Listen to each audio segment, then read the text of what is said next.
Hello and welcome everyone to the main event today. For those of you who've been joining us for a few months and few years, you know me, I'm Meeta Sani. And actually, I'm sure some of you will also remember our dearest guest and partner in crime on the main event, Tosh Pulpatia. Hi, Tosh. Hey, Misa, thank you so much for asking me back onto this. It's Oh, really good to be back. it's great to have you back, and I always feel like you and I are the firefighters of the industry. Like, we've got the recession coming up. We're starting to look at redundancies again. We're starting to look at people challenges. Are back in the forefront. Apart from the government's people challenges, every business is having to think about what's going on in their world with their people because rocky times are ahead for different reasons. We were always doing that, weren't we? When it started with, it was born out of COVID, wasn't it? And instead of sitting there thinking, "Oh God, what are we going to do?" We thought, well, how can we share this experience or our experiences and each other's and help as many people as possible? So the Meeta and Tosh show, as it was those days, was really made an impact on lots of people. It was great, really great, in fact.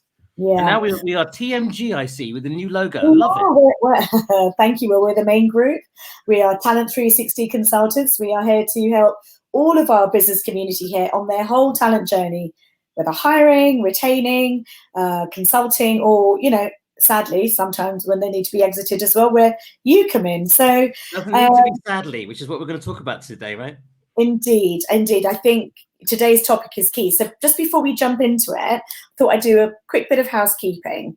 As always, we are on for about 30 to 40 minutes. We believe that your time is really precious, and what we want you to be able to take away from today's session is the answers to your questions. Some people come along with specific questions, and for that, we've got a chat box to the right here. Really easy to interact. Just put your comments, say hi, give us your thoughts, ask your questions, and Tosh and I will endeavour to answer them all in the time we have. If we can't answer them in the time we have, we will record them and send them to you afterwards, and that's for the whole group today. Also, that's a really important point, Meeta, isn't it? We've got a couple of experts here that really want to help, and so ask the questions. If you don't ask, you just don't know the answers. You won't get the help you need. So all you got to do is ask. Absolutely, and the more interactive, the more useful it will be for you who's giving up your time to glean the knowledge and expertise around today's topic, which is managing toxic employees. So we've got 3 areas we're going to cover. Toxic employees and how to determine them. I mentioned the word gaslighting to you, right, Tosh? Like sometimes you get this hunch that somebody isn't quite who they say they are or behaving the way they should, but you can't put your finger on it. So that's the first thing we're going to cover. Or sometimes you can put your finger on it, right? Toxic is analogous with the word, poison. So people are poisonous. That can be really quite toxic. I appreciate there's a scale, but yeah, you're right. Yeah. Then we're going to look at whether we should be helping them and what the illegal implications of that might be if we do try to help people.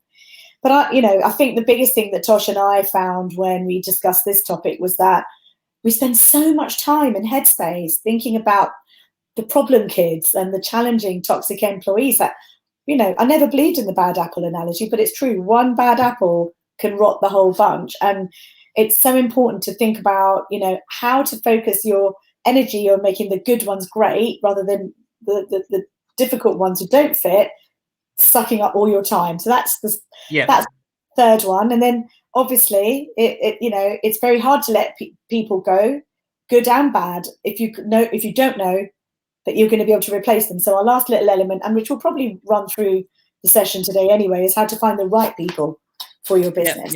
Very often people get things the wrong way around, Meeta. They hire fast and they fire slow. I'm not saying you have to fire at all in the given if the circumstances are right and you put certain things in place, but really it's about taking, this is your bag for sure. We're going to be covering this, and we can talk about cliche things like, recruiting on attitude, but it's more than that. It's about a process and understanding whether, you find your right people. You get that right at the beginning. The rest of it normally plays out well, as you'll definitely be able to say. Yeah, I think a lot of organizations think that the culture, the mindset, the attitude, all of that is subjective, but actually you can make it very clear. You can make it very black and white to ensure that you've got as equally an objective interview process on your skills and your fit and your culture. So we can give you a few insights on that today as well. Yeah, and again, it's also important to know there's no 100% success rate in these things. All we can do is significantly improve the chances of getting the right people in, and then do certain actions that will significantly increase the chances of keeping them, right? That's the point. Yeah, absolutely. Exiting them or moving them along is a different bag I'll cover a bit later on with you. Yeah. I wonder if there's a bit of a pandemic, I hate that word, I should try and use a different word to describe it, but a bit of a trend towards some toxicity returning to the workforce at the moment. This by far has been our busiest, most highly subscribed event since our summer hiatus. And it's interesting because I do believe that business managers and owners, again, are dealing with a very difficult set of circumstances, aren't there? A massive skill shortage, an impending recession that then creates uncertainty, a reticence to want to let people go because you want to maintain the infrastructure and business as usual. And yet people on the ground are, they're starting to react to the uncertainty, or they've lost the patience for certain things that they might have tolerated during the pandemic and in this transition phase. So what's your feel been like on the ground, Tosh? Yeah, the number one thing that seems to come up a lot is the conflict of coming into work or not coming into work, or working from home still. I think there's a trick that's really being missed, and my feeling on this, and number one is really explain to employees why we need to do it, right? That's fairly obvious, right? We've used this example before, Meeta. You and I can go for a drink over Zoom, or we can go down the pub together or in a restaurant, and there's a whole different dynamic being together, ideas that fly, conversations that happen that are not restrictive, which is somehow restrictive when we're all in this little box here, like right now, or it's time restricted and so forth. That's the obvious thing, right? But there's also other things. What a lot of employers do is they have employees working from home. They come into the office and they do in the office what they would have done working from home.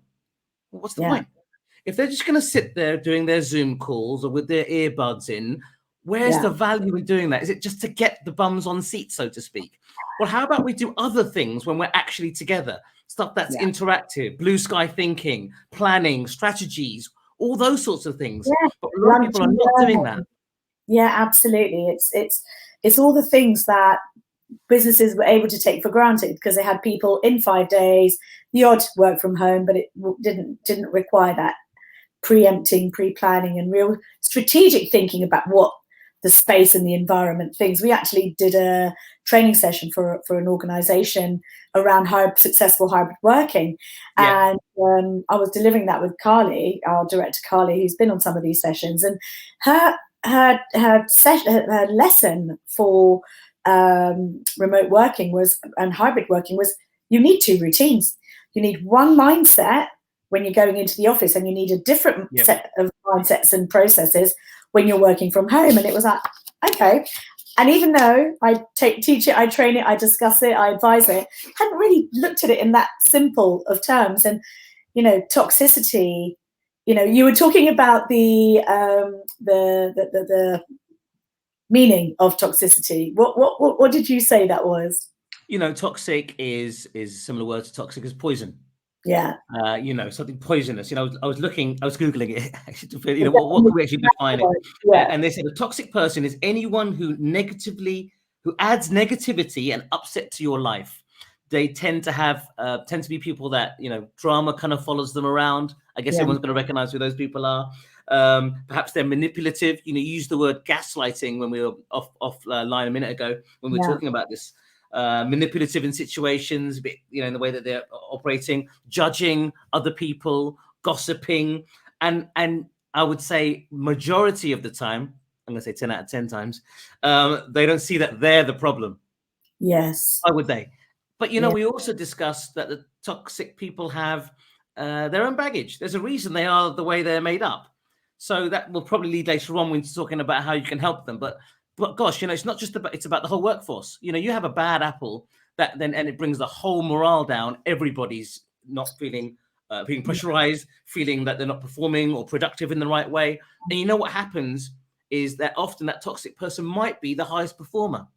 Maybe they're the ones that are producing the most amount of money or hitting the sales target, so they kind of get away with it for long enough. But guess what? when you, and majority of times I've seen this, when it becomes so toxic, regardless of what they're achieving, and you remove them from that environment, everybody else suddenly steps up, and actually the output is better They've got overall. the room, haven't they? They've got the Yeah. space to function, be themselves, and Yeah.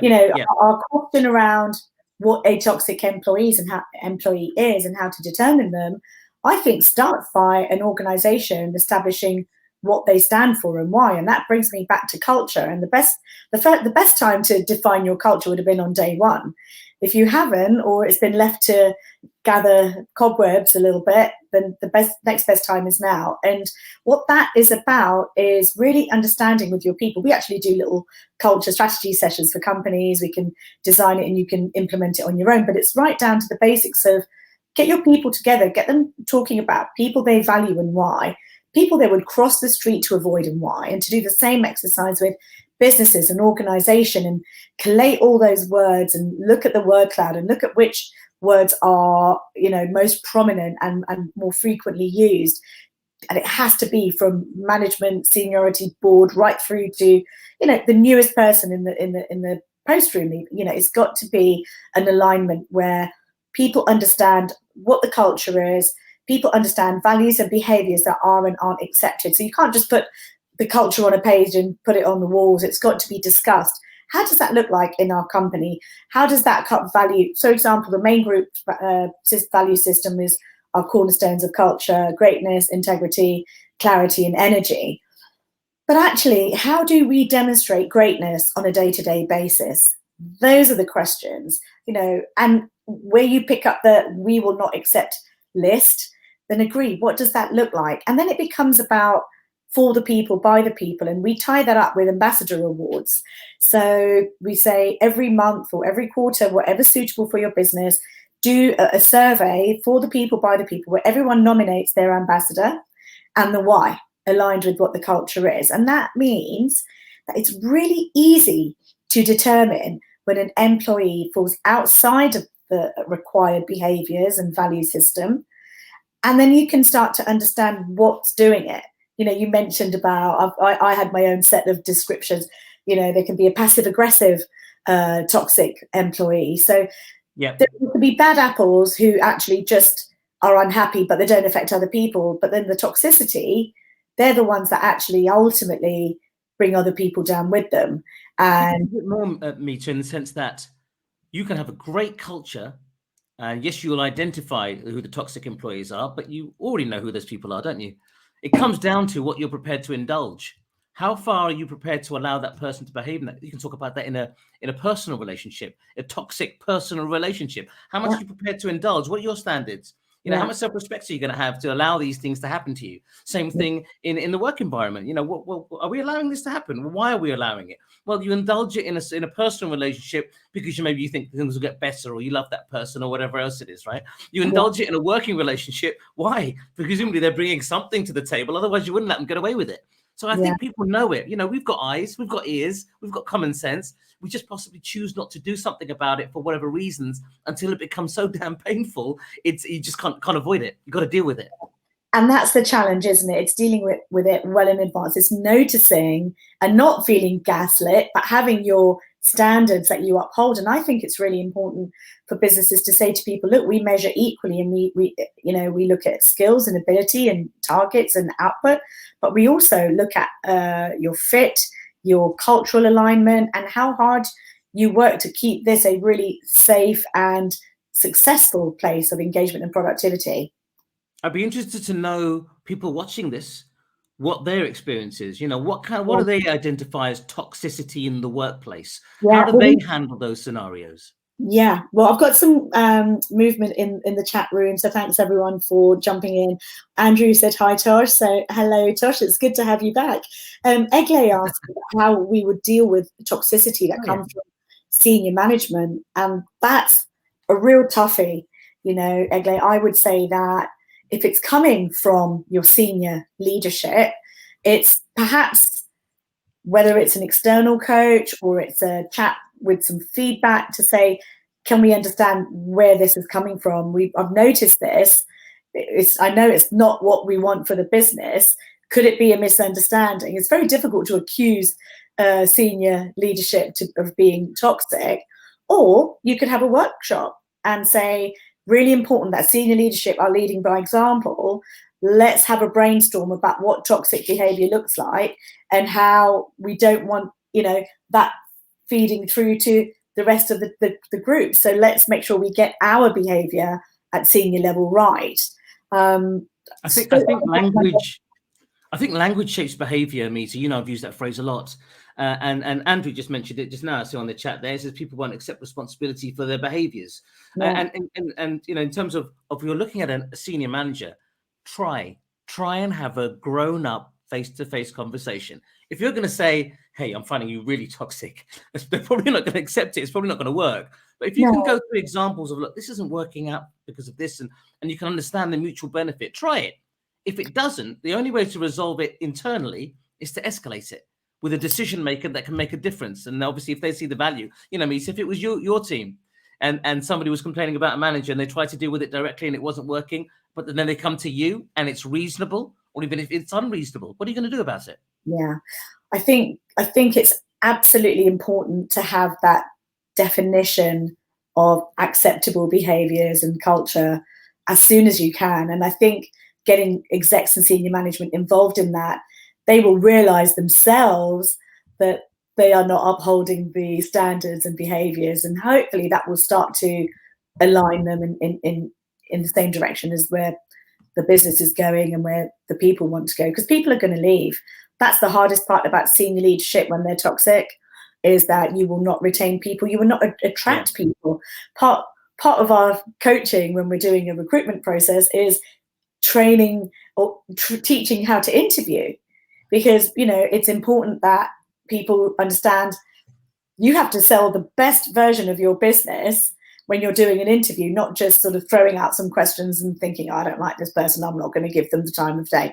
That is so disruptive, so damaging to your brand. So it's really important you get it right from the top down, and getting some cultural exercises in place. And they can be fun. You can do them on before a company day out. You can do them as a bit of a lunch and learn over a pizza and a drink of your choice. So adult to adult robust conversations, Andrew is saying, absolutely right, but trying to make sure they're not subjective. And that's where having culture and behaviors and values defined takes out the he said, she said, you did this, you did that, oh, it wasn't me, gaslighting, all of that.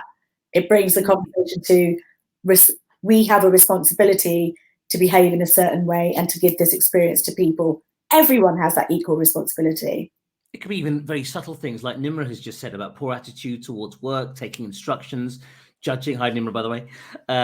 Judging and rude, random remarks. Absolutely. All these things get into people's heads, especially if it's at management level. Let's not forget, if you're working 9 to 5, Monday to Friday, you're spending more time with the people at work than you do with your friends and family. Yeah. So it's really important you get that culture right and the feeling right. And if you're not loving it, then you either get somebody to change it or go and do something else. Yeah. And Eric also mentions that they cannot accept responsibility. And I think this is where coaching comes in. I think that people and managers can coach. It doesn't have to be that you bring somebody from outside in.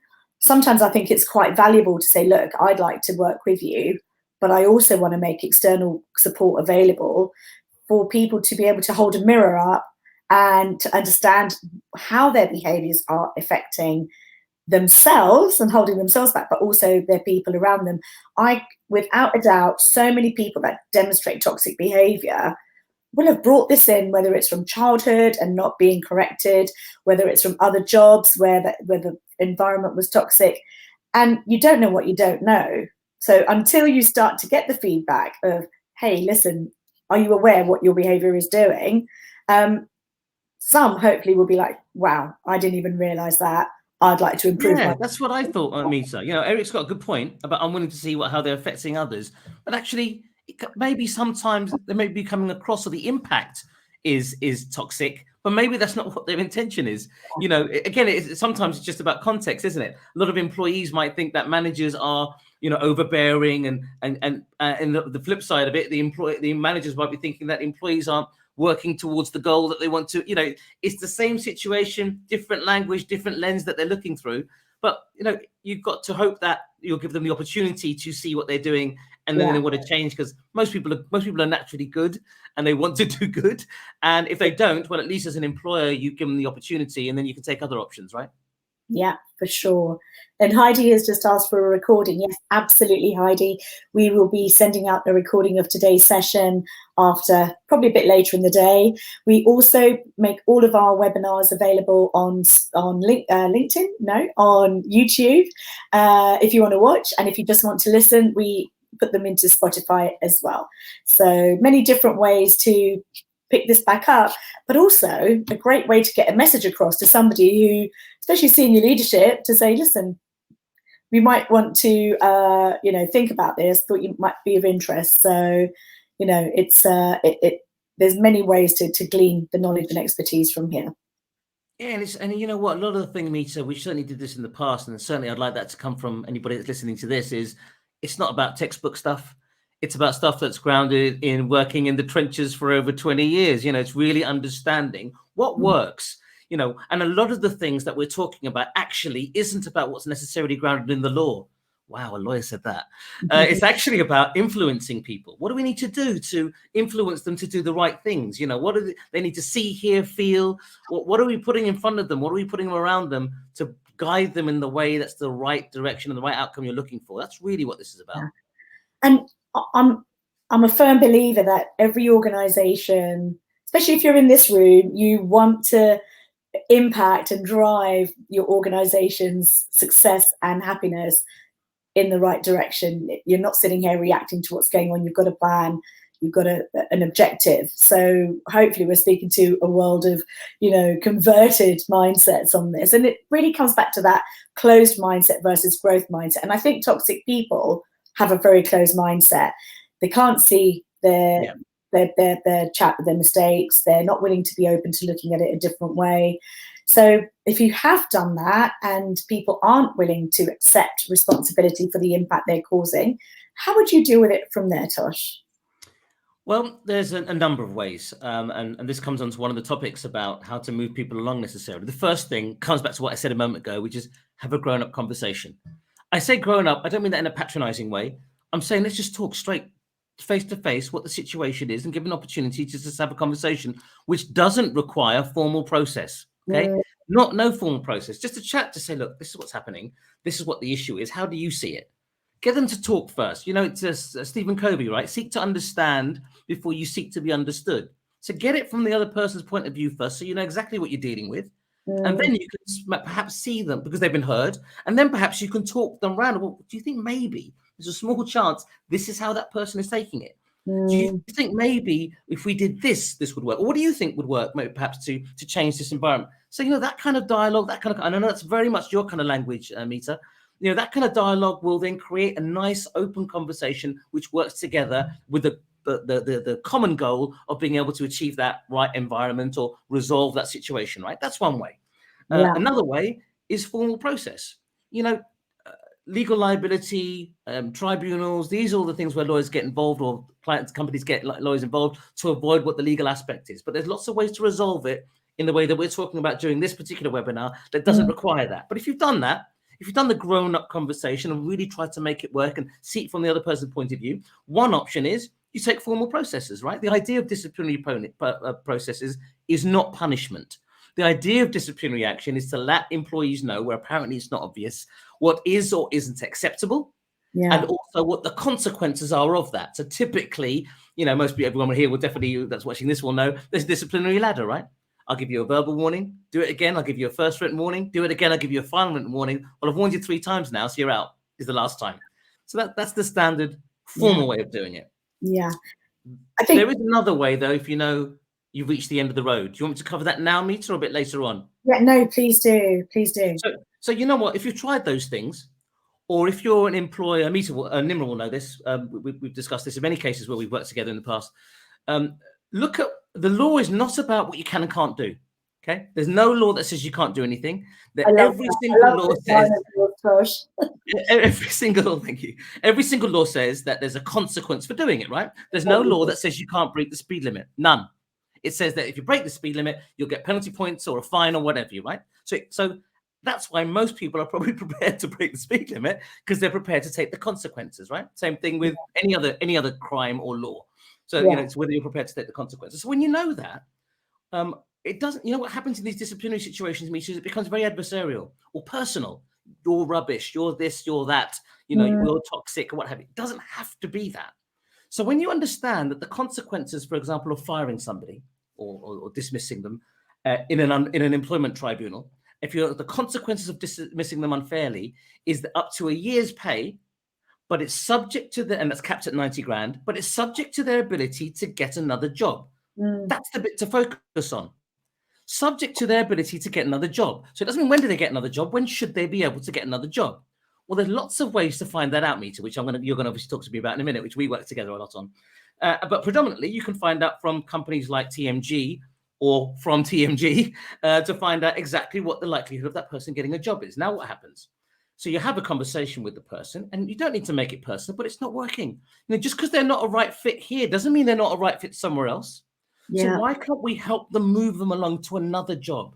It's not that they're fine, it's just not working. The employee will know already, right?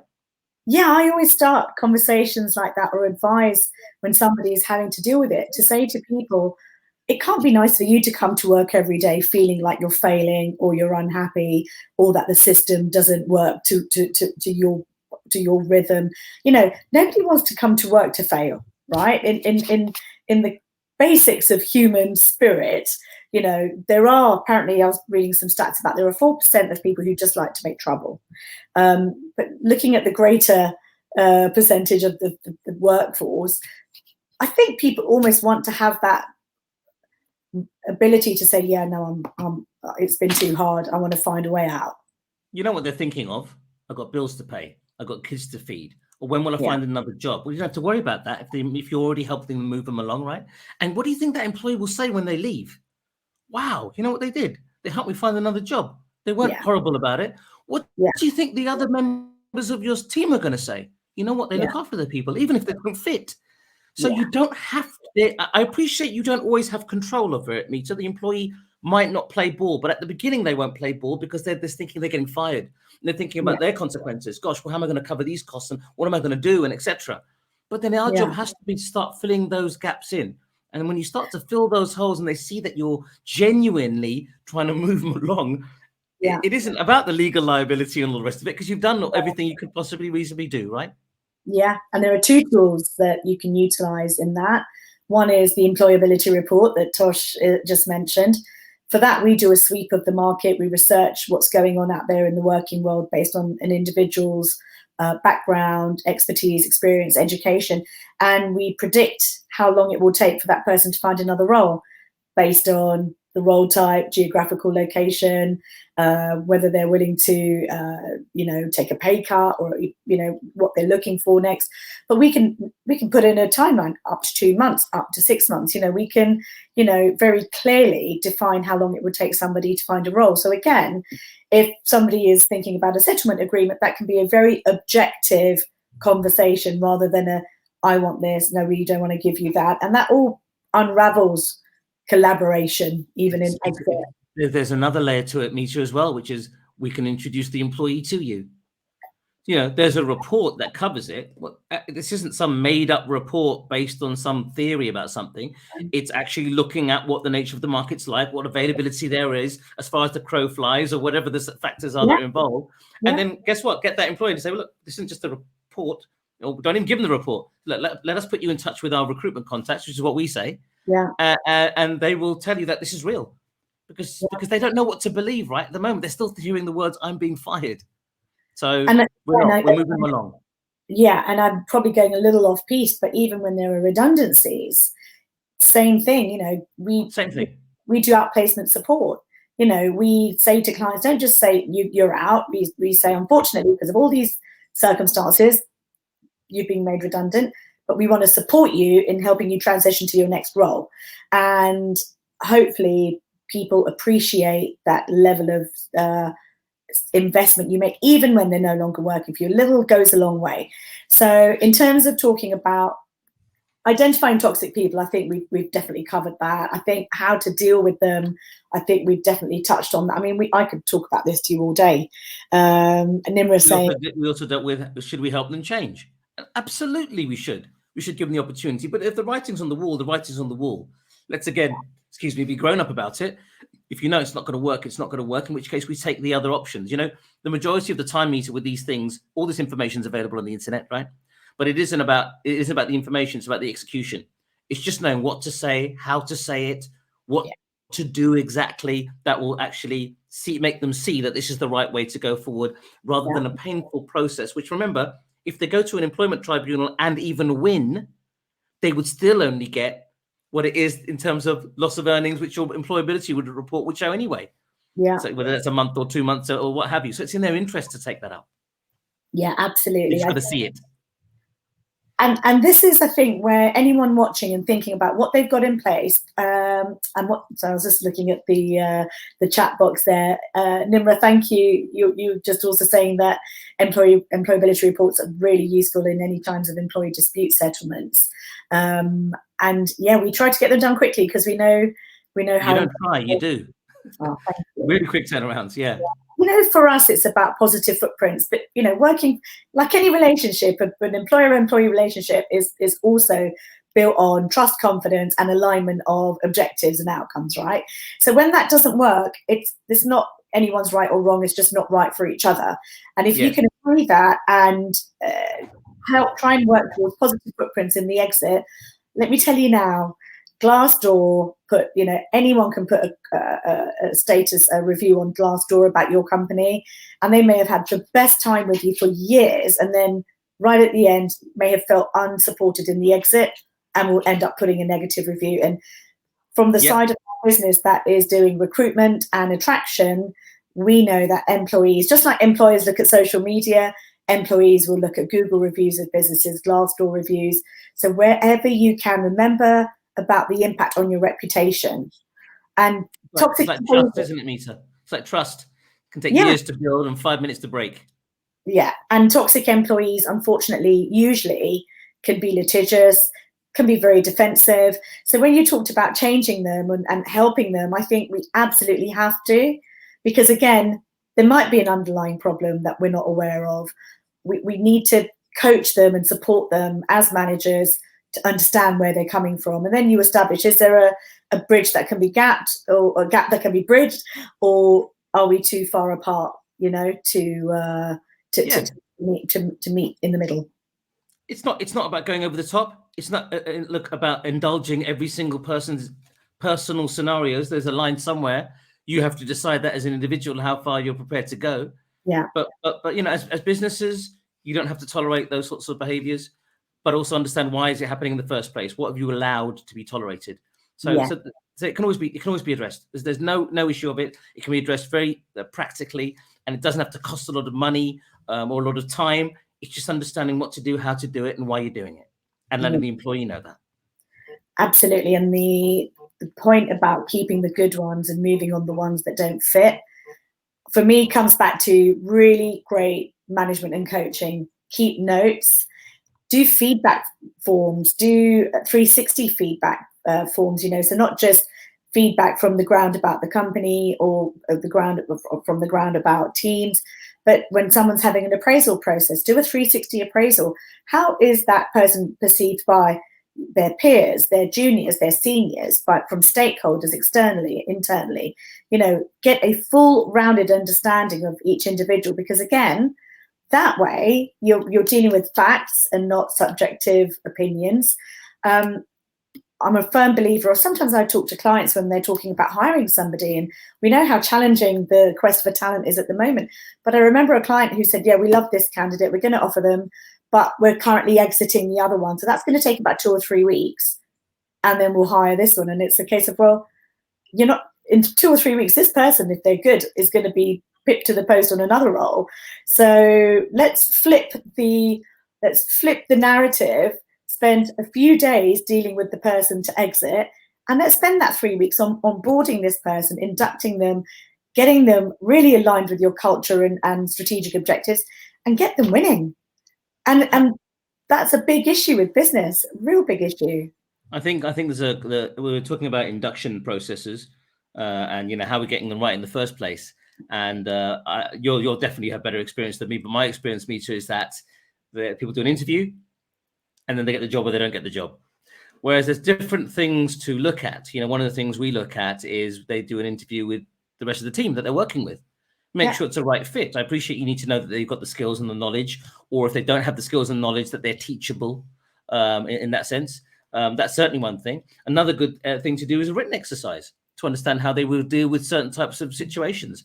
Yeah. Whether it's a complaint from a client, or whether it's in my world, whether it's a legal scenario, and it isn't necessarily to get the right answer, but just to understand the way that they think, and also perhaps their writing skills, if that's relevant for the job. Yeah. So there's lots of different limbs to it to kind of understand how do we significantly increase the chances of getting the right person, right? And that hiring process strategy is unique to each organization. Again, we write them for our clients because when we take on a role, we also want to understand what the challenges have been of hiring, what the outcomes have been, how many stay, what the attrition rate is, the whys of people leaving, and then refining that whole process, because it really is a two-way street. People are choosing you as much as you are choosing them as an employer. So really set out your stall. This is who we are. This is our why. This is what we stand for. And this is our expectations of behaviors and values. And we want people that bring themselves to the table, but align on cultural values and behaviors. Absolutely. Absolutely. So, but I suppose the one thing I wanted to leave with everybody, if I could do it in a sentence, is, and there's lots of different ways of doing it. Obviously, more than one way to skin a cat, whatever that phrase is. Is what is the most effective way to influence people? So, if we're talking about in the context of a toxic employee, what is the most effective way to get them to think about things in your way? And my answer would always be, and it's a natural human instinct, obviously, is what's in their best interest. What's their self-interest? Why would it matter to them? What's in it for them, so to speak. Let's use it. I'm sorry to use one selfish language, but that's what it is. We're all doing that in some level. What's in it for me? Even when you're contributing to somebody or helping somebody, there's something in it for me because I get the gratification of the help. If we want to get sort of really psychological about it, but that's the reality. If somebody's toxic and they're not behaving in the way they should, what do we need to do to either get them on board, or what do we need to do to move them along and they see that that's in their best interest?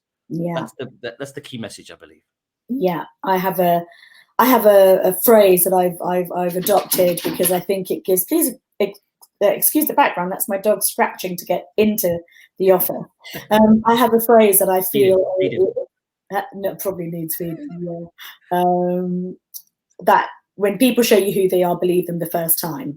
And if we want to talk about saving time or identifying, what that behavior is, if you've got a hunch or you've got a feeling, explore it. Even if it's a case to that employee, I noticed this today. What were you thinking doing that? Not in an aggressive way, but in a kind of, I'd really like to understand you more.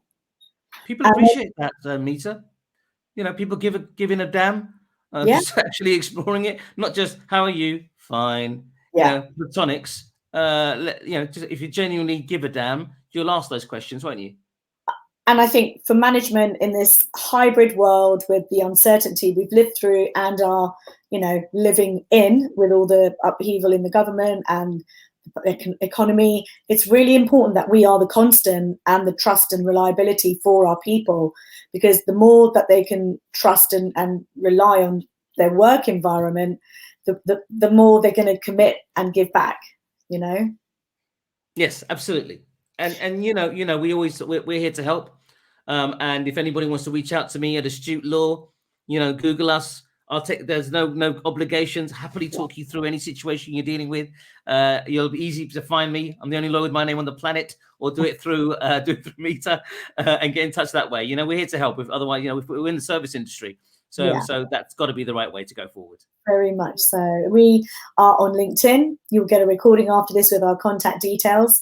And if you have any more questions, throw them into the chat group real quick. We've got another 30 seconds or so.